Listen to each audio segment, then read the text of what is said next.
Salut les chefs, aujourd'hui on va cuisiner avec les paniers. Mais non, bien sûr que non. Bienvenue sur N-Stick to Bib, l'émission qui comble vos lacunes.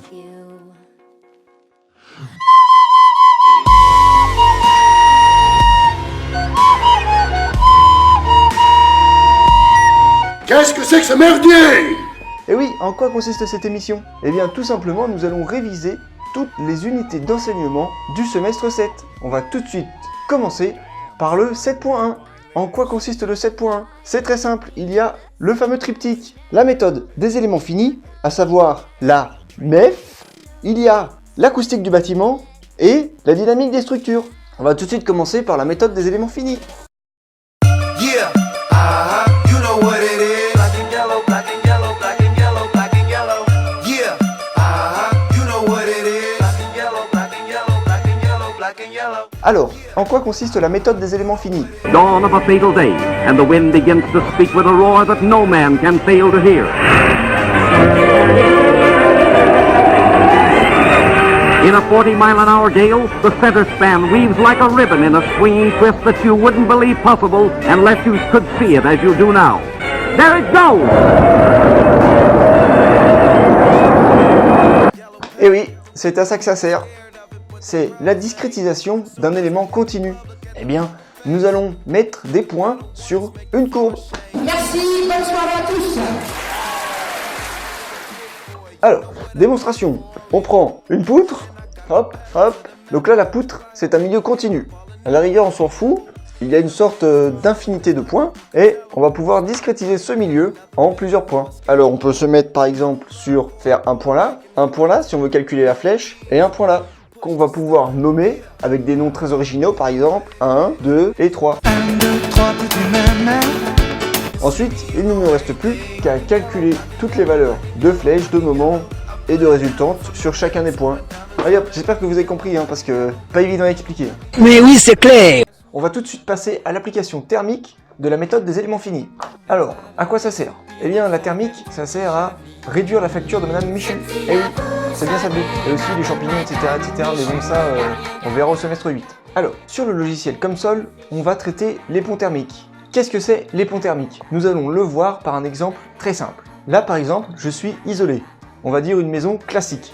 Là, je ne suis pas isolé du tout. Pas sur thermique. Et là, je suis isolé de manière homogène. Il n'y a pas de pont thermique. Eh oui, c'est comme ça que ça marche. Mais vous fumez, monsieur. Bon alors, mais me direz-vous, pourquoi on s'occupe maintenant des ponts thermiques? Parce que c'est vrai que avant on s'en occupait pas trop. Bon bah il faut savoir que quand on remonte dans le temps, on remarque qu'avant il n'y avait pas de téléphone. Et avant quand il n'y avait pas de téléphone, on pouvait pas répondre au téléphone à quelqu'un qui me disait « Oh bonjour, on peut isoler vos comptes pour 6 francs 56, l'État s'en occupe ». C'est ça que les ponts thermiques on s'en occupait pas.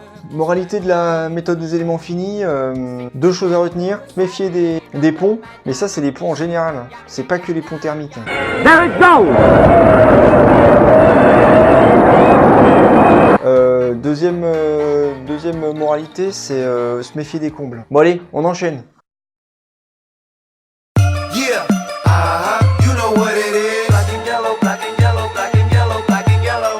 Yeah, you know what it is. Black and yellow, black and yellow, black and yellow, black and yellow. Alors, plus concrètement, ici on calcule l'impact des sollicitations vibratoires sur une structure. Bon, j'ai trouvé l'examen de l'année prochaine, je vous le donne, et puis vous le faites, et puis voilà. Il faut retenir de ce cours, c'est jamais 203.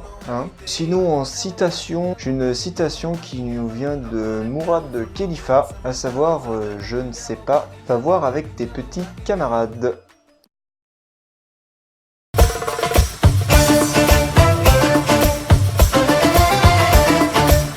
On enchaîne directement sur l'acoustique. Alors là, vous allez voir, c'est du sérieux, pas des blagues. Qu'est-ce que l'acoustique? Un son, c'est un concert sur la lune. Ok. Bon alors, on va commencer directement par une petite définition. Qu'est-ce que le décibel? Parce qu'on entend à droite, à gauche, le décibel, comme ça. Qu'est-ce que le décibel? Vous avez fait taire le muezzin? On va tout de suite prendre le tableau. Oh putain. Alors là, c'est le tableau. Merci, bonne soirée à tous. Qu'est-ce que le dB? Le dB, c'est égal à 10 log de P sur P0. au carré, on ferme la parenthèse. Voilà, c'est tout, hein, ça sert à rien, mais je vous le dis. Alors évidemment, comme le dB c'est en log, on les additionne pas comme ça. Hein. 20 plus 20, c'est 23. Il y a des abacs d'addition ou de soustraction. Les trucs, ça fait comme ça. Par exemple, on veut additionner 20 dB, 23 dB. La différence, ça fait 3 dB. On cherche le 3 là. Ici, tac, tac, tac. On cherche là. On obtient la somme correspondante. Mais bon, on s'en fout un peu. Bon, en tout cas, avec la bac, ça se passe bien. Alors, le diagramme.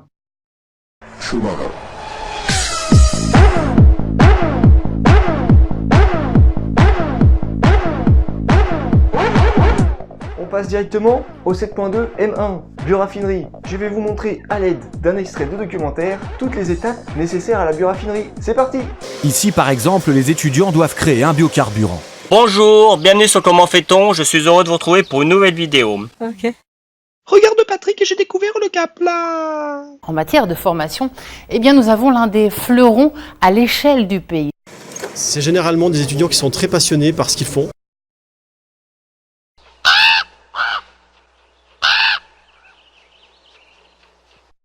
Je pense que l'avenir pour nos étudiants il est plutôt compliqué. Ok. On est à 2 ans, c'est pas très vieux, pour trouver un emploi en temps moyen sur l'école. Et ce depuis 1985. L'avenir des étudiants de l'ENSTIB est tout tracé. Merci, bonne soirée à tous. C'est un sacré bout de bois.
Innovation, conception, industrialisation. Sachant que je n'ai voulu traiter que des sujets où on apprend des choses, on ne va traiter que l'innovation.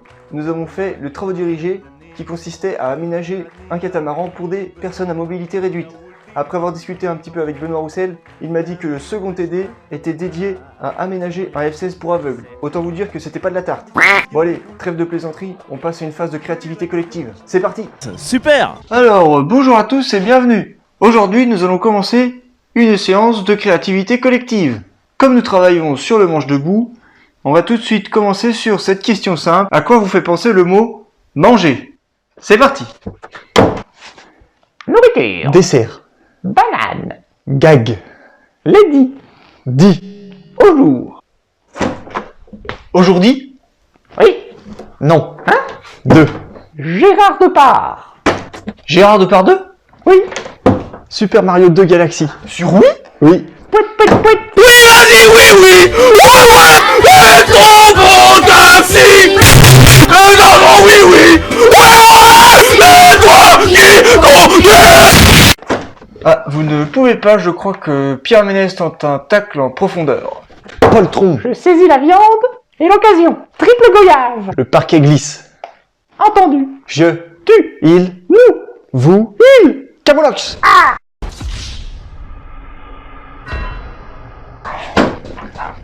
Bravo à toi Patrick, on peut tous applaudir Patrick qui va repartir chez lui avec un mètre cube de méduse. Bravo, encore bravo. À la semaine prochaine.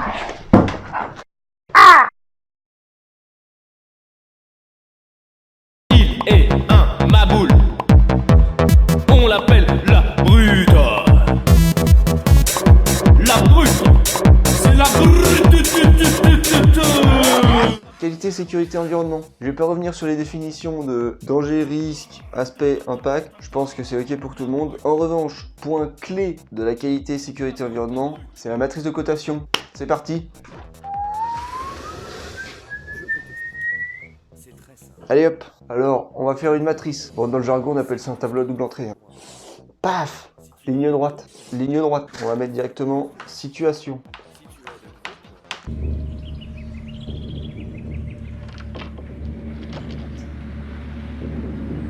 Ça, connard. Situation ensuite. Fréquence, maîtrise, que l'on divise en 3. Humaine, technique, organisationnelle. Et là, c'est le score. Alors, que représentent ces différentes colonnes? On a d'abord une situation de travail. On va évaluer la sensibilité de cette situation de travail. Ensuite, dans une situation de travail, on va coter un risque de 1 à 10. 1, c'est très peu risqué, et 10, c'est mortel. La fréquence d'exposition à ce risque, 1, très peu fréquent, 10, très fréquent. Après, on a des niveaux de maîtrise. H pour humaine, on peut faire des formations pour diminuer le risque. Technique, est-ce qu'on peut mettre des carénages, des choses comme ça pour diminuer le risque. Organisationnel, est-ce qu'on peut faire de la prévention, des affiches, une organisation qui permet de diminuer le risque. Et ensuite, on multiplie tout et on met un score. Au niveau des maîtrises, 1, c'est qu'on a une très grande maîtrise, 10, c'est qu'on a très peu de maîtrise. C'est parti. La première, affronter Sauron en duel. La deuxième, s'étouffer avec des miel pops. On va voir qui va gagner. Affronter Sauron en duel. Risque, bon ça va de 1 à 10, on peut mettre un 12 hein, quand même. Fréquence, très peu fréquent. Moi par exemple, ça m'est jamais arrivé. Humaine, au niveau de la maîtrise, il peut y avoir des personnes plus qualifiées que d'autres. On va mettre une maîtrise moyenne, ça reste Sauron. Technique, allez on met 5 aussi. Organisation, bien sûr que oui. Les volets, y aller en cheval, des choses comme ça pour pas être fatigué. On peut mettre un 3. Hein. Là on fait la multiplication. On obtient un score de 900. On passe à s'étrangler avec des miel pops. Alors là, risque 5. Pas très dangereux, mais ça peut être du sérieux. Fréquence, quasiment tout le temps exposé aux miel pops. Quand on en mange. Maîtrise, très peu de maîtrise. Hein. Au niveau humain, la qualification du personnel va pas changer grand chose. On va mettre 10. Technique, la taille de la cuillère, la taille du bol, on va pas changer grand chose. Organisationnel, est-ce qu'il faut mettre le lait avant, après? Ça va pas changer grand chose. On obtient un score de 50 000. Conclusion, affronter Sauron en duel, c'est du pipeau face aux miel pops. Au secours, au secours, au secours, au secours, au secours, au secours. On passe tout de suite au 7.4 M2, maîtrise statistique des procédés. Bah là, je peux pas vous dire grand chose. Bon, on va quand même essayer de réviser un peu, hein. C'est parti. Jusqu'au XIIe siècle, l'épée, qui possédait 2 tranchants, se terminait par un bout plutôt arrondi. À la fin du XIIe siècle, la poignée devient assez longue pour permettre de se servir de l'arme à 2 mains. Ensuite, la forme de l'épée ne se modifie guère jusque vers le milieu du XIIIe siècle. Le bouclier du Moyen-Âge est connu sous le nom d'écu. Ce sont les Normands qui répandirent l'utilisation du bouclier long à partir du XIe siècle. Il est toujours arrondi sur le dessus, mais allongé afin de protéger la jambe. Le terme « aume » n'apparaît qu'au XIe siècle. Vers le Xe siècle, on utilise le casque conique à protection nasale. Les améliorations successives du casque consistent à couvrir de plus en plus le visage, rendant difficile l'identification de son propriétaire.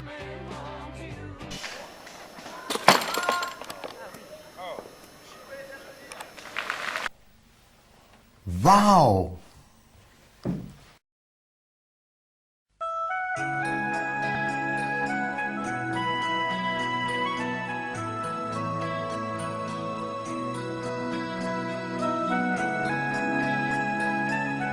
On va retenir 2 choses importantes.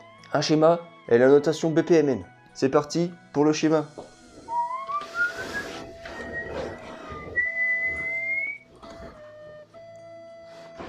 Le schéma, c'est un schéma qui sert à l'amélioration en continu. On fait un cercle, je perds personne là. On partage en 4, ça fait une petite galette des rois. Dedans on met des lettres P, D, C, A. Par exemple, plan, do, chèque, acte. Ça c'est ce qui se passe dans l'entreprise lors d'un projet. Et nous ce qu'on veut, c'est gravir la pente de l'amélioration continue. Paf. Alors là, je vous renvoie au mythe de Sisyphe. Sauf que nous, on veut pas se péter la gueule tout le temps. On met une cale. Paf. Cette cale, c'est le management. Donc voilà à quoi ça sert le management. Ça, c'est fait. Ensuite, on va passer à la notation BPMN. Alors la notation de BPMN, c'est comme une piscine, avec des lignes d'eau. On va séparer la piscine en 2 lignes d'eau. Paf. Au départ des lignes d'eau, donc là ça fait 2 lignes d'eau. Au début d'une ligne d'eau, on a les acteurs pour savoir qui fait quoi.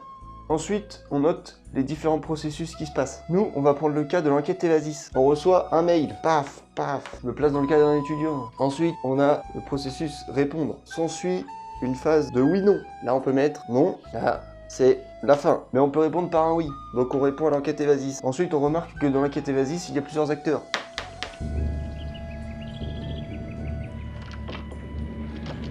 Plaçons-nous du côté des professeurs. Là, on a prendre en compte les retours. Ça va être long à écrire. On va mettre prendre en compte. Prendre en compte. Ensuite, qu'est-ce qu'ils vont faire? Améliorer. Et ensuite, fin du processus de l'enquête Evasis. Et là, on a un lien entre le oui et le prendre en compte. C'est parti. Et ça n'a pas l'air de marcher. Bon, je vais essayer un chemin de traverse. Oh, punaise. Oh là là. Terrible. Bon, bah, vous avez compris, quoi. Après, il y a un lien avec les professeurs et hop.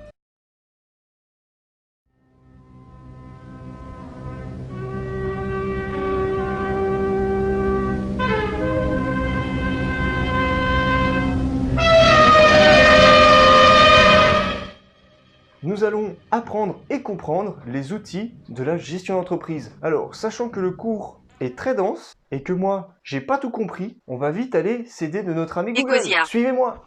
Le SIG. On va aller sur Ecosia, on va taper SIG, couramment appelé la SIG, anciennement nommée Strasbourg Kartoffel Choucroute, Basket, SIG politique de la ville, système d'information géographique. On va essayer de voir dans les images. Ah, tiens. Et bah ça nous fait des belles suggestions, hein. Ouais, c'est à peu près fidèle à ce qui se passait en cours, hein. On a toujours une solution de repli, c'est YouTube. Alors, c'est SIG. Bon, lui, il va donner des explications floues. Essayez la deuxième. Dans ce tutoriel, nous allons étudier les soldes intermédiaires de gestion. Super. Le tableau des SIG se présente de la façon suivante. Bon courage et bon apprentissage. Ok. Eh ben nickel. Merci à toi, Serge Potiron. On va basculer sur une autre notion, le BE. Oula, bah c'est nickel ça. Ace Ventura et Captain Crochet.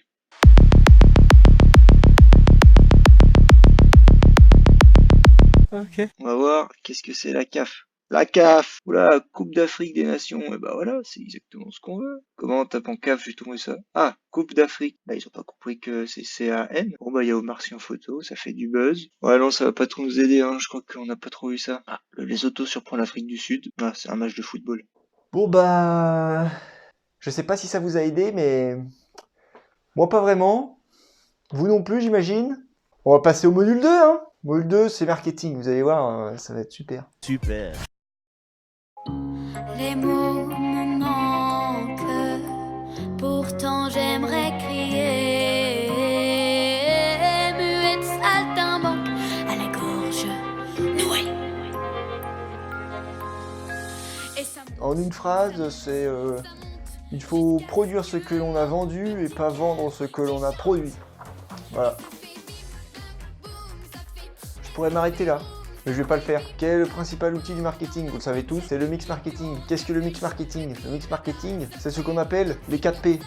Prix, produit, distribution et communication. D'où les 4 P. Donc là, on se rend vite compte que, comme l'a dit notre bon Gérard, marketing c'est un peu de la flûte, hein.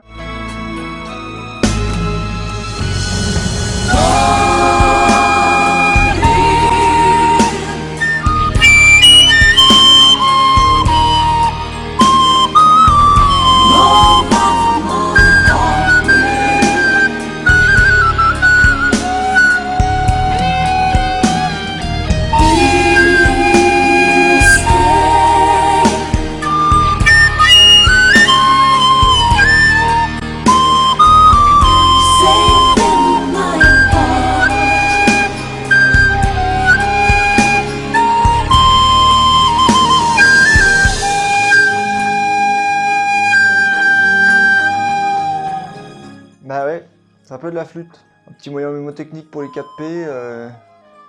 Allez voir Antoine Decaune sur France Inter. Hein. Allô, la mise au point. Il nous reste 8.6 là, l'anglais. Voilà quoi. Merci, bonne soirée à tous.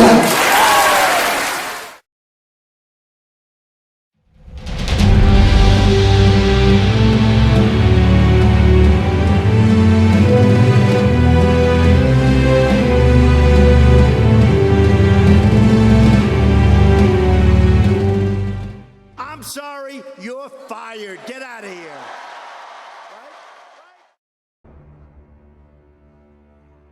Fly, you fools.